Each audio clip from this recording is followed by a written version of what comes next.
As a women अगर मैं बात करूं अपनी आज़ादी की, तो मुझे नहीं लगता है कि मैं आज़ाद हूं। आप लोगों में से बहुत सारे लोग इस बात से डिनाई करेंगे कि नहीं, ऐसा तो नहीं है। आज लड़कियां चांद पे जा रही हैं, बहुत झंडे उखाड़ रही हैं, ये कर रही। देखा जाए तो महिला के संबंध में अपराधों पर अगर दृष्टि डालेंगे तो इसके लिए काम हुए हैं। भारत अपना 79वां स्वतंत्रता दिवस मना रहा है और इस स्वतंत्रता दिवस पे हमारे साथ BHU के कुछ छात्र हैं जिनसे हम बातचीत करेंगे और हम उनसे पूछेंगे जो लगातार कंट्रोवर्सीज होती है और कुछ मुद्दों पे बात करेंगे। कितने आज़ाद हैं हम? एज अ वुमेन अगर मैं बात करूं अपनी आज़ादी की, तो मुझे नहीं लगता है कि मैं आज़ाद हूं। आप लोगों में से बहुत सारे लोग इस बात से डिनाई करेंगे कि नहीं, ऐसा तो नहीं है। आज लड़कियां चांद पे जा रही हैं, बहुत झंडे उखाड़ रही हैं, ये कर रही हैं, लेकिन मुझे ऐसा लगता है कि हमें तो फ्रीडम नहीं है। हम खुल के अपने पसंद से अपने टाइम पे अपनी पसंद की जॉब, हर चीज़ में हमें रिस्ट्रिक्शन है। हम एक रास्ते पे अपने क्या कहते हैं स्वतंत्र होकर चल नहीं सकते हैं। तो कहीं ना कहीं अगर मैं एज अ वुमेन देखूँ, एज अ लड़की देखूँ, तो मैं तो यही मानूंगी कि अभी भी हमारे देश को आज़ाद होने में, फ्रीडम में बहुत टाइम है। आपको क्यों ऐसा लगता है? क्योंकि हमारा माहौल ही ऐसा है। हम लोग बिना डर के चल नहीं सकते हैं रास्तों पे। किस बात का डर है? छेड़खानी। महिला सुरक्षा के लिए कितने बन चुके हैं अब तो काफी। फिर भी सुरक्षा के लिए बने हैं, लेकिन अगर हम अपना ये BHU कैंपस ही देख लें, हमारे कहने के लिए हमारे जगह जगह पे गार्ड्स है, बट क्या वो उतने इफेक्टिव है? क्या वो उतने अच्छे से काम करते हैं? नहीं। आप देखिए जितनी भी चौकियाँ बनी हुई है, अधिकतर वो खाली पाई जाती है। क्यों खाली पाई जाती है? तो कौन लेगा ये सुरक्षा की जिम्मेदारी? मुझे नहीं लगता है कि हम लोग स्वतंत्र हैं। इनका कहना है कि महिलाएं उतनी आज़ाद नहीं हैं अभी। सर देखा जाए तो महिला के संबंध में अपराधों पर अगर दृष्टि डालेंगे तो इसके लिए काम हुए हैं, लेकिन इसको और प्रभावी तरीके से होना चाहिए था। पिंक बूथ बने हैं, लेकिन एक IIT में बना है। कैंपस इतना बड़ा है, 30,000 की आबादी है, इफेक्टिव नहीं है। हम देश की बात करें, देश की भी बात करें ज़्यादा। सर देश की भी बात करें तो छेड़खानी आम बात है। महिलाओं के साथ छेड़खानी के लिए कानून ज़रूर कठोर बनाए गए हैं, लेकिन उसमें भी समाज में कुछ असामाजिक तत्व ऐसे विद्यमान हैं जो ये चीज़ करते हैं। मेरे हिसाब से समाज में काफ़ी मूलभूत स्तर से प्राथमिक विद्यालयों से इस चीज़ की सीख देनी चाहिए। और मेरे हिसाब से समय ये आ गया है कि अब हमें महिलाओं से ज़्यादा पुरुषों को एजुकेट करने की ज़रूरत है कि महिलाएं जब एक रास्ते पे चलती हैं तो वो अवसर नहीं है, वो आपकी जिम्मेदारी हैं। कंगना रनौत का एक बयान आता है कि वो ये कहती हैं कि 2014 के बाद भारत आज़ाद हुआ। देखिए, सबका अलग अलग मानना है। उनका कहना है 2014 के बाद भारत आज़ाद हुआ। मेरा मानना है भारत कभी आज़ाद नहीं हुआ। क्योंकि आज़ादी आपको सिर्फ रोड पे चलने से या फिर इन सबसे एजुकेशन से नहीं होता है। आप दिमाग से भी आज़ाद होने चाहिए, मेंटालिटी भी आपकी आज़ादी वाली होनी चाहिए। आपको हमें इतने साल होने वाले आज़ादी के, बट हमें बहुत सारी चीज़ें अभी भी पीछे खींचती हैं। हमारे पास ऐसे मुद्दे जिस पे लोग अभी भी आवाज़ उठा रहे हैं, जैसे कि आपने सुना होगा दिल्ली में जो डॉग वाला हो रहा होगा, वो कोई मुद्दा नहीं है।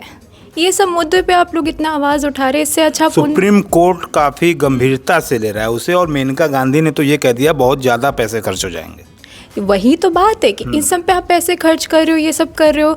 आप NGOs के साथ मिल के आओ, आप ये सब क्या कहते हैं जो इन सब डॉग लवर्स वगैरह है उनके साथ मिल के आओ, वो बहुत बेटर ऑप्शन हो जाएगा। जहाँ एक्चुअली आप लोगों को लेना चाहिए स्टेप्स, वहाँ आप नहीं ले रहे हैं। जैसे कि अभी भी कोलकाता वाला केस हमने नहीं देखा सॉल्व होते हुए। 1 साल होने वाला है आज़ादी को भी और उस केस को भी, उस तब के बाद से। बहुत ही ज़्यादा शर्म की बात है कि उसके बाद एक और केस हो गया उसी चीज़ के ऊपर, वो भी एक लॉयर के ही थ्रू। तो ये बहुत ही ज़्यादा गंभीर चीज़ है कि आप लोग जो इन सब केसेस को छोड़ के एजुकेशन, रूरल चीज़ों को बढ़ाना, इनिशिएटिव्स लेना छोड़ के बहुत ही नीच चीज़ लोग, बहुत ही जो लोकल टाइप्स हैं उनके ना कर रहे हो, तो नहीं। क्यों ऐसे प्रश्न उठ रहे हैं लोगों के कि हम आज़ाद नहीं हैं? लोगों के या महिलाओं के? महिलाओं के। वेल, बिकॉज हम आज़ाद नहीं हैं। नहीं, पुरुष होकर के भी एक व्यक्ति ने भी यही बात की। वेल, आई थिंक कि उनका कहना है कि पुरुषों का एजुकेटेड होना ज़्यादा ज़रूरी है। बिल्कुल है। क्योंकि as a woman I personally think कि फेमिनिज्म और ये जितने भी हमारे क्राइम्स है, they can only be solved when men and women they both come together. Because जो क्राइम्स हैं जो against women, they are happening. I won't say that only men are committing those crimes, even women are committing crimes, but जो अभी हमारी जितनी भी प्रकृति दी ने या दीदी ने बोला है दैट आरजीकर केस है, रेप केसेस जो बढ़ते जा रहे हैं हर दिन, I think the only way that हम लोग एज अ वुमेन हम आज़ाद तभी हो सकते हैं when men are educated that women are not something that you need to objectify, sexualise every step that they take. They said कि हम लोग रात को चल नहीं सकते, हम लोग अभी नहीं चल सकते। Like I was coming from my hostel to this place and मैं चल कर आ रही थी, अकेली आ रही थी। And there are a lot of places जहाँ पे मुझे अनसेफ फील हुआ। Like 3 men on bike, they were following me throughout. They were eve teasing me कि oh my god, why don't you come with me? Why is it happening? Women helpline number बने हुए हैं। Oh well, let me tell you this incident that I did try that. What happened? On the first ring, it went to voicemail. On the second time, she was like, okay, what problems are you having? And I'm like, okay, I'm feeling really unsafe. What am I supposed to do? And she's like, okay, wait. Let me connect you to another helpline. And it took around 3 minutes for her to connect me to another helpline. She connected me to that, and then she was asking me, okay, what are you feeling? What is happening? And I'm like, okay, this guy is, continuously harassing me. What am I supposed to do? And she said, are you the one who started talking to him? Are you the one who was the first person to go to and talk to him? Are you the one who said anything to him? Are you giving out any kinds of ऐसे कि वो बंदा मुझसे आके बात करे? So indirectly she was pointing out to me कि you are not the victim, he is. तुमने कुछ ऐसा किया होगा कि उस बंदे ने तुम्हें अप्रोच किया. Isn't that problematic? So इसके लिए don't you think that men should be taught that consent, and if a woman is smiling at you, it's not like, okay, come on, I am ready for you. It's not something like that. It's normal basic human decency. Don't you think so? ये हिंदी के दर्शकों को बता दें कि इनका कहने का मतलब ये है कि वीमेन हेल्पलाइन नंबर जो है वो निष्क्रिय है। ऐसा क्यों लग रहा है लोगों को? क्या लग रहा है कि वुमेन हेल्पलाइन नंबर अनसेफ है महिलाएं, जबकि मोदी जी तो इतना कहते हैं बेटी बचाओ बेटी पढ़ाओ। हालांकि नहीं पॉलिटिकल नहीं है, एक सवाल ही है। ओके, मतलब ये बहुत बेसिक सा क्वेश्चन है। अगर बहुत रीसेंट केसेस अगर आप देखें तो इतने एमएलए हैं रेप कर रहे हैं, फ्रीली घूम रहे हैं, कोई एक्शन नहीं है। रेपिस्ट बाहर घूम रहे हैं आराम से। सवाल उनके ऊपर उठ रहा है कि तुमने क्या पहना था, क्यों गई थी बाहर, क्या काम था, भाई को लेके जाना चाहिए था, पापा को लेके जाना चाहिए था, किसी और को साथ में लेके जाना चाहिए था, क्यों हम किसी और को साथ में लेके जाएं? क्यों हम खुद से नहीं जा सकते? अगर हम खुद से नहीं जा सकते, हम खुद से डिसीजंस नहीं ले सकते, खुद से सोच नहीं सकते, तो ये किस तरीके की आज़ादी है? बात अगर मुद्दों की करें, देश में बहुत सारे समय मुद्दे चल रहे हैं, लेकिन सरकार का काम है कि मेन स्ट्रीम में जितनी भी चीज़ें चल रही हैं उनको हटा के ऐसे सिचुएशन से आप रिप्लेस करो, ऐसे मुद्दों को आप बढ़ाओ कि लोगों का ध्यान भटके, धर्म के नाम पे राजनीति करिए।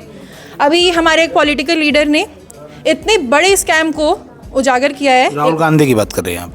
No political opinion, no political names. इशारा समझ रहा है देश, ठीक है? इशारा समझिए। मेरे कहने का मतलब है कि इतने बड़े क्वेश्चन को पूछा गया है विथ प्रूफ। इलेक्शन कमीशन उस चीज़ का जवाब क्यों नहीं दे रहा है? देश में इतने रेप हो रहे हैं, सरकार कहाँ है? पुलिस कहाँ है? लॉ कहाँ है? कहाँ है वो? क्यों नहीं आते हैं जब किसी छोटी सी बच्ची का रेप होता है? उसने क्या पहना होगा? छोटी सी बच्ची क्या पहन के घूम सकती है? किस तरीके की आज़ादी में हम लोग जी रहे हैं? हर बात को घुमा देना, हर तरफ बार बार धर्म के नाम पे राजनीति करना, धर्म को आगे बढ़ाना, मंदिरों को फेवर करना कि अरे मंदिर बनाया हमने, ये किया हमने, वो किया। ठीक है, हर गवर्नमेंट में फ्लॉस होते हैं, हर गवर्नमेंट अच्छी होती है, अच्छे कामों पे ध्यान दीजिए आप। आज़ादी इसको नहीं कहते हैं। आप सिविक सेंस को लेकर के आप बात कर रहे थे, उस पर थोड़ा बताइए। लाइक सिविक सेंस एक हिंदी में सिविक सेंस एक ऐसी चीज़ है जो हमें लगता है कि भारत में सबसे ज़्यादा कम है। हम हर चीज़ के लिए गवर्नमेंट को ब्लेम करते हैं, चाहे अभी रूलिंग हो, चाहे पहली की अपोजिशन गवर्नमेंट हो, या पहली जो गवर्नमेंट यहाँ पे रूल कर रही थी। बट हम ये नहीं देखते कि हम क्या कर रहे हैं। अभी रिसेंट मैं सुबह आ रहा था, और जब मैं आ रहा था तो सामने एक एम्बुलेंस चल रही थी, उसमें एक हार्ट का पेशेंट था जिसके मतलब गार्जियंस बाहर निकल के चिल्ला रहे थे, और वो सुंदरपुर चौराहे पे वो एरिया क्लियर कराने की कोशिश कर रहे थे। लेकिन आप ये देखिए कि कोई जरा सा भी ध्यान नहीं देना चाह रहा, कोई 1 इंच हिलना भी नहीं चाह रहा है कि हम अच्छा गाड़ी आगे पीछे कर लें, एम्बुलेंस को जाने दें। मैं ये नहीं कहता कि हर किसी के साथ हो तब समझ में आता है, लेकिन क्या जो सामने गाड़ी लगा के बैठे हुए थे, जिनको 4 मिनट साइड करने में प्रॉब्लम हो रही थी, अगर उनके फैमिली मेम्बर के साथ ऐसा होता वैसा सह पाते? वो 2 मिनट न सहते, वो चिल्लाना शुरू कर देते। अब उस फैमिली का सोचिए जो वो एम्बुलेंस अफोर्ड करके अपने मम्मी पापा किसी भी गार्जियन को लेके जा रहा है, और वहाँ पे हम कहाँ फेल करते हैं? यही सिविक सेंस है। सिविक सेंस यहाँ से नहीं, हमारे घर की शुरुआत से लेके हमारे वर्क प्लेस से लेके वापस हमारे घर जाने तक होता है। हम अपने घर पे होते हैं, क्या हम खा के कूड़ा ऐसे फेंक देते हैं? जहाँ बेड पे सोते हैं आप क्या वहीं पे पन्नी खा के फेंक दोगे? नहीं। पर आप सड़क पर अगर चल रहे होते हो तो आपने जहाँ रैपर फाड़ा आपने वहीं छोड़ दिया। क्यों? ये आपका भारत नहीं है, ये आपका देश नहीं है। स्वतंत्रता सिर्फ इसी चीज़ को लेके चाहिए। आखिरी सवाल लेते हैं और शो को ख़त्म करते हैं। विश्वगुरु तो मोदी जी कहते हैं हम भारत बन चुका है। विश्वगुरु बोलना, देखिए, बोलना और करना और उस चीज़ को प्रॉपरली अप्लाई करना बहुत अलग कॉन्सेप्ट है। तो अगर आप बोल रहे हैं कि भारत विश्वगुरु है तो उसको बनाने का काम भी करिए। सिर्फ बोलने से नहीं चलता है। सड़कों में गड्ढे होने से भारत विश्वगुरु नहीं बनेगा। स्कूलों को बंद करने से भारत विश्वगुरु नहीं बनेगा। बच्चों के पढ़ाई की चीज़ों पे 18% GST लगाने से भारत विश्वगुरु नहीं बनेगा। भारत विश्वगुरु बनेगा जब महिलाएं सेफ होंगी, बच्चे पढ़ेंगे, एजुकेशन को जब महत्व दिया जाएगा, धर्म को, एक सेक्युलरिज्म देश में आए, लोग एक प्रेम के साथ रहें, एक दूसरे का सम्मान करें। और जैसा हर्ष ने बोला था कि सिविक सेंस नहीं है कंट्री में, और दिन पर दिन ये डिग्रेड होते जा रही है। चीज़ें पहले बहुत अच्छी थी विद द जैसे सोशल मीडिया आ रहा है, जितना ज़्यादा सोशल मीडिया बढ़ रहा है उतना ही ज़्यादा सिविक सेंस लोगों में कम हो रहा है, उतनी ही ज़्यादा लोग इनसेंसिटिव हो रहे हैं, गंदे गंदे कमेंट्स कर रहे हैं, किसी छोटी सी बच्ची के पोस्ट पे कुछ भी कमेंट कर दे रहे हैं, मतलब कुछ भी सेक्सुअल कमेंट करना। तो इस तरीके की आज़ादी को आप कैसी आज़ादी बोलेंगे? हम चाहेंगे कि इस चीज़ को और इम्प्रूव किया जाए और इसको बढ़ाया जाए। एक लोग और हैं, वो भी कुछ कहना चाहती है, उसके बाद शो को ख़त्म करेंगे। हम क्या कहेंगे? हमारे बहुत बड़े बड़े लीडर्स हैं, बहुत बड़ी बड़ी बातें करते हैं। नॉट हमारे जो अभी गवर्नमेंट में हैं, जो हमारे ऑपोजिशन में भी है। बातें करने से देश आगे नहीं बढ़ेगा, और ना ही मेरे बोलने से भी देश आगे बढ़ेगा। देश आगे तब बढ़ेगा जब बहुत छोटी छोटी चीज़ों में सुधार होगा। जैसे इक्वालिटी का मतलब ये नहीं कि लड़का लड़की पढ़ रहे तो इक्वल हो गए। लड़कों के मन में ये सोच रखना कि लड़की इक्वल है, और लड़कियों के मन में भी ये सोच रखना कि लड़के इक्वल है। यहाँ आएगी इक्वालिटी, और विश्वगुरु बनने की बहुत बड़ी कामना ही है जाएगी शायद, अगर हम लोग अपनी बहुत छोटी सी चीज़ों को सुधारना नहीं छोड़ते हैं। हमारे यहाँ के यूथ रस्तों पे बैठ गए हैं बस जस्टिस के लिए। जस्टिस इतनी डिनाई कर दी गई है, इतनी डिनाई कर दी गई है कि अब हम लोग को जस्टिस सच बोले तो चाहिए ही नहीं। महंगा भी हो गया है, बहुत महंगा हो गया है। पहले लॉयल्टी महंगी, उसके बाद जस्टिस महंगा, और अगर बहुत कुछ सस्ता है तो वो है करप्शन। एवरी फील्ड जस्टिस है कि केवल जजमेंट हो रहा है? बस जजमेंट हो रहा है, जस्टिस नहीं दी जा रही है। कितने केसेस है कि जस्टिस नहीं मिल रही है। अतुल सुभाष सर का केस था, कहाँ है जस्टिस? कोई जस्टिस नहीं है। आप 2 दिन इंस्टाग्राम पे #अतुल सुभाष जजमेंट चलता है, वो चलता रहता है। मौमिता देवनाथ का केस पिछले 3 दिन में वो 1 साल पूरा कंप्लीट हो गया, कुछ नहीं हुआ। आरजीकर की बात करें, आरजीकर मेडिकल कॉलेज की बात करिए। उसके बाद उसके बीच में एक और केस हो गया लॉ कॉलेज वाला। तो बस # चलेगा, ट्रेंडिंग गाने आएंगे। आज़ादी आज़ादी अभी गाना बहुत ट्रेंडिंग चल रहा है SSC स्टूडेंट्स के लिए। बट गाने, हैशटैग्स हम लोगों को ये सिखाता है कि हम लोग धीरे धीरे शायद फ्रीडम के आगे की सीढ़ियों की जगह हम लोग धीरे धीरे उतर जा रहे हैं। हमारे बहुत फ्रीडम फाइटर्स बहुत कुछ किए हैं हम लोगों के लिए, और हम लोग उन्हें निराश कर रहे हैं, बस निराश कर रहे हैं। तो ये थे हमारे साथ कुछ लोग जो आज़ादी के ऊपर बोल रहे थे, और इनका नेशनल सेमिनार चल रहा है स्वराज के नाम से। देश की बात के लिए जितेंद्र यादव, धन्यवाद।